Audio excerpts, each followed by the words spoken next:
As I was reading 0 to 1 by Peter Thiel this morning, I was abruptly and uncomfortably caught by one particular sentence. All Rhodes Scholars had a great future in their past. No matter how many times I attempted to continue reading past that line, I was stopped in my tracks and reread it again and again. I then reflected on some of the things written in the paragraphs before. Elite students climb confidently until they reach a level of competition sufficiently intense to beat the dreams out of them. Higher education is the place where people who had big plans in high school get stuck in fierce rivalries with equally smart peers over conventional careers like management consulting and investment banking. For the privilege of being turned into conformists, students or their families pay hundreds of thousands of dollars in skyrocketing tuition that continues to outpace inflation. Why are we doing this to ourselves? These thoughts felt like a personal attack as I've pursued and continue to pursue traditional academic accolades in an effort to define progress towards my professional goals. To Peter's comment, I both agree and disagree. Let me explain. My path was quite linear for all intents and purposes. In pharmacy school, we're taught that we can only pursue a career in either community or hospital. However, if we decided hospital pharmacy was our calling, additional postgraduate training via a PGY1 or PGY2 was required. With increasing competition every year and droves of professionally dressed, ambitious fourth-year students at mid-year, obtaining a residency was competitive with match rates of 60% on average. Concluding that this was the path towards success, this was the path I chose as I completed my PGY1 pharmacy practice residency at Sarasota Memorial Hospital and my PGY2 in pharmacy informatics at the University of Utah Healthcare. It can be difficult to agree with Peter as my first post-PGY2 position was an informatics pharmacist at the Mayo Clinic. As a fourth-year student, this was the dream job for me, and I felt as though I finally made it. I was part of a 500-person team to implement the single most complex Epic implementation in both Epic and Mayo's history. In the 7 years I was there, I had the most amazing opportunities to learn and grow. More importantly, I was able to build a secure financial foundation for myself despite taking out $135,000 in pharmacy school loans, along with another $60,000 for my MPH that came later. Debt-free and a great career, how exactly is that being mediocre or conforming?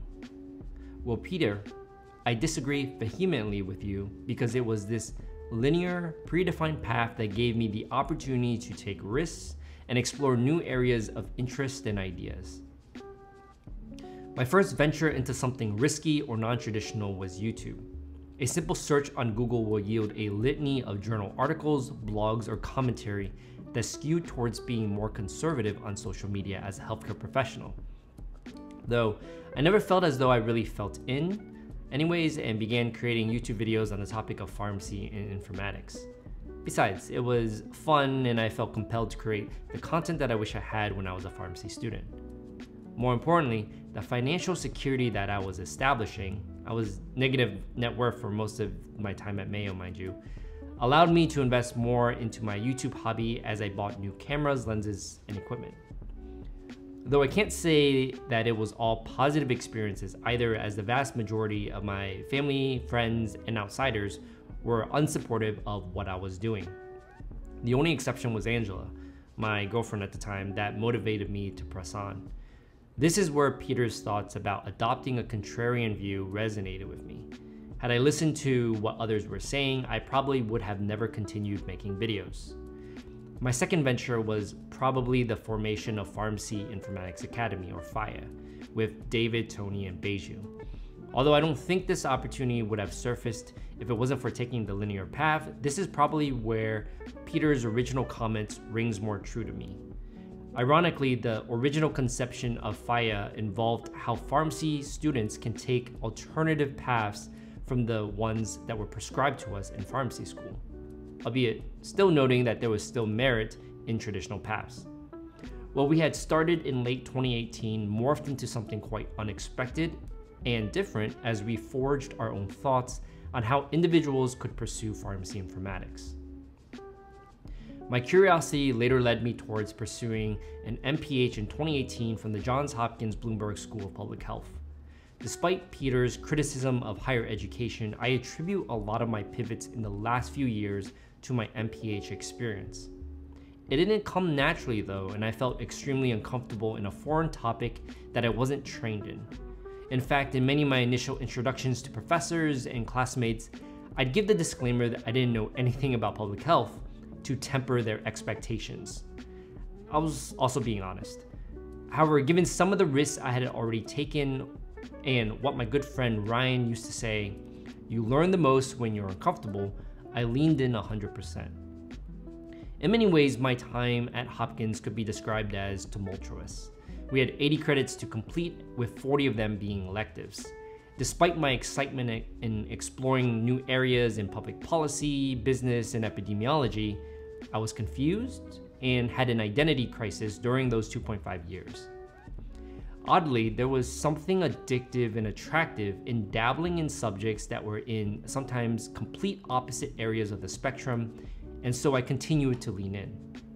One of those new territories I explored was healthcare policy. Many hospital and health system initiatives related to health information technology is driven by regulation. For example, the rapid adoption of electronic health records, or EHRs, in the US was largely driven due to the Health Information Technology for Economic and Clinical Health Act, or HITECH Act, in 2009. Waves of value-based programs like value-based purchasing, hospital readmission reduction program, and more recently, the interoperability rules from the Centers of Medicaid and Medicare Services and the Office of the National Coordinator for Health IT, or ONC, as part of the 21st Century Cures Act, have dictated the direction of where health IT is going. As an informatics pharmacist, configuring EHRs that were dictated by these regulations for our providers made me question why I was conforming when I saw clinician burnout everywhere. Long story short, I ended up completing my practicum and capstone at the ONC over a year-long internship, and it has completely changed my thinking. Following a linear path is no longer my cup of tea. Radical change and disruption, or rather as Peter Thiel would describe it, going from 0 to 1 as opposed to 1 to n, can only happen when you seek to create something new instead of copying or incrementally improving what someone else had already done. After 7 years of stability, I decided to take a chance and leave my pharmacy informatics job at the Mayo Clinic and forge a new path for myself as a health data architect at Verily. The difference this time is tackling a problem that doesn't have a well-defined linear path: global healthcare interoperability. The irony in both this statement along with this entire article is that I also firmly believe that more formal education is required to proceed. I applied to Stanford's Biomedical Informatics Certificate program last year and have been continuously evaluating Harvard's Biomedical Informatics Master's or PhD program in the last 2 years. While I agree to Peter's criticism of higher education, I disagree that I'll conform to what I learn. I think that the lessons and environment will allow me to extrapolate new ideas and perhaps new paths that will lead me towards my goal. After being annoyed at what I read from Peter earlier this morning, I have some parting thoughts. First, take calculated risks that deviate from the norm. And second, don't follow in the footsteps of those you admire, but rather use them as examples of the type of person you aspire to be and become someone uniquely and authentically yourself, which, in my opinion, will yield the results of 0 to 1. All right, guys, that's the end of the video. Thank you all for watching, and I'll see you in the next one.